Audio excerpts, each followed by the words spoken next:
कहते हैं कि वे विपत्ति की तरह आए, कहते हैं कि वे प्रदूषण की तरह फैले, वे व्याधि थे। ब्राह्मण कहते थे वे मलेच्छ थे, वे मुसलमान थे। उन्होंने अपने घोड़े सिंधु में उतारे और पुकारते रहे हिंदू हिंदू हिंदू। बड़ी जाति को उन्होंने बड़ा नाम दिया, नदी का नाम दिया। वे हर गहरी और अविरल नदी को पार करना चाहते थे। वे मुसलमान थे, लेकिन वे भी यदि कबीर की समझदारी का सहारा लिया जाए तो हिंदुओं की तरह पैदा होते थे। उनके पास बड़ी बड़ी कहानियां थीं, चलने की, ठहरने की, पिटने की और मृत्यु की। प्रतिपक्षी के खून में घुटनों तक और अपने खून में कंधों तक वे डूबे होते थे। उनकी मुट्ठियों में घोड़ों की लगामें और म्यानों में सभ्यता के नक्शे होते थे। ना, मृत्यु के लिए नहीं, वे मृत्यु के लिए युद्ध नहीं लड़ते थे। वो मुसलमान थे। वे फारस से आए, वे तुरान से आए, समरकंद, फरगना, सीस्तान से आए, तुर्किस्तान से आए, वे बहुत दूर से आए। फिर भी वे पृथ्वी के ही कुछ हिस्सों से आए।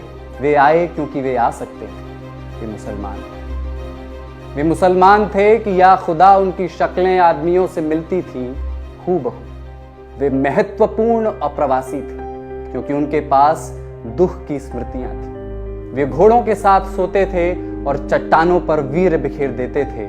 निर्माण के लिए वे बेचैन थे। वे मुसलमान थे। यदि सच को सच की तरह कहा जा सकता है तो सच को सच की तरह सुना जाना चाहिए। वे प्रायः इस तरह होते थे कि प्रायः पता ही नहीं लगता था कि वे मुसलमान थे या नहीं थे। वे मुसलमान थे। वे ना होते तो लखनऊ ना होता, आधा इलाहाबाद ना होता, मेहराबें ना होती, गुंबद ना होता, आदाब ना होता, मीर मखदूम मोमिन ना होते, शबाना ना होती। वे ना होते तो उपमहाद्वीप के संगीत को सुनने वाला खुसरो ना होता। वे ना होते तो पूरे देश के गुस्से से बेचैन होने वाला कबीर ना होता। वे ना होते तो भारतीय उपमहाद्वीप के दुख को कहने वाला गालिब ना होता।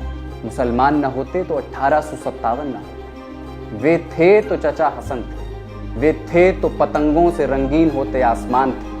वे मुसलमान थे। वे मुसलमान थे और हिंदुस्तान में थे और उनके रिश्तेदार पाकिस्तान में थे। वे सोचते थे कि काश वे एक बार पाकिस्तान जा सकते। वे सोचते थे और सोचकर डरते थे। इमरान खान को देखकर वो खुश होते थे। वे खुश होते थे और खुश होकर डरते थे। वे जितना पीएसी के सिपाही से डरते थे उतना ही राम से।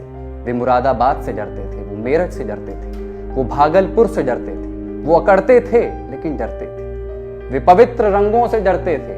वे अपने मुसलमान होने से डरते थे। वो फलस्तीनी नहीं थे लेकिन अपने घर को लेकर घर में, देश को लेकर देश में, खुद को लेकर आश्वस्त नहीं थे। वे उखड़ा उखड़ा राग द्वेष थे। वे मुसलमान थे। वे कपड़े बुनते थे, वे कपड़े सिलते थे, वे ताले बनाते थे, वे बक्से बनाते थे। उनके श्रम की आवाजें पूरे शहर में गूंजती रहती थी। वे शहर के बाहर रहते थे। वे मुसलमान थे लेकिन दमिश्क उनका शहर नहीं था। वे मुसलमान थे, अरब का पेट्रोल उनका नहीं था। वे दजला का नहीं, यमुना का पानी पीते थे। वे मुसलमान थे। वे मुसलमान थे इसलिए बच के निकलते थे। वे मुसलमान थे इसलिए कुछ कहते थे तो हिचकते थे। देश के ज्यादातर अखबार ये कहते थे कि मुसलमान के कारण ही कर्फ्यू लगते हैं। कर्फ्यू लगते थे और एक के बाद एक दूसरे हादसे की खबरें आती थी। उनकी औरतें बिना दहाड़ मारे पछाड़ें खाती थी। बच्चे दीवारों से चिपके रहते थे। वे मुसलमान थे। वे मुसलमान थे इसलिए जंग लगे तालों की तरह खुलते नहीं थे। वे अगर 5 बार नमाज पढ़ते थे तो उससे कई गुना ज्यादा बार सिर पटकते थे। वे मुसलमान थे। वे पूछना चाहते थे कि इस लाल किले का हम क्या करें। वे पूछना चाहते थे कि इस हुमायूं के मकबरे का हम क्या करें।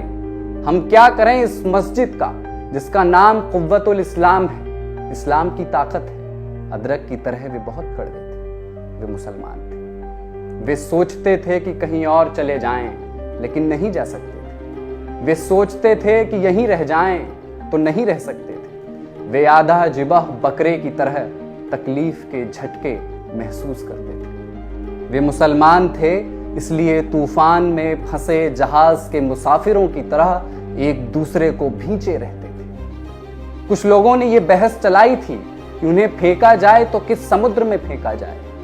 बहस ये थी कि उन्हें धकेला जाए तो किस पहाड़ से धकेला जाए। वे मुसलमान थे लेकिन वे चींटियां नहीं थे। वे मुसलमान थे, वे चूजे नहीं थे। सावधान, सिंधु के दक्षिण में सैकड़ों सालों की नागरिकता के बाद मिट्टी के ढेले नहीं थे। वे चट्टान और ऊन की तरह सच थे। वो सिंधु और हिंदुकुश की तरह सच थे। सच को जिस तरह भी समझा जा सकता हो उस तरह वे सच थे। वे सभ्यता का अनिवार्य नियम थे।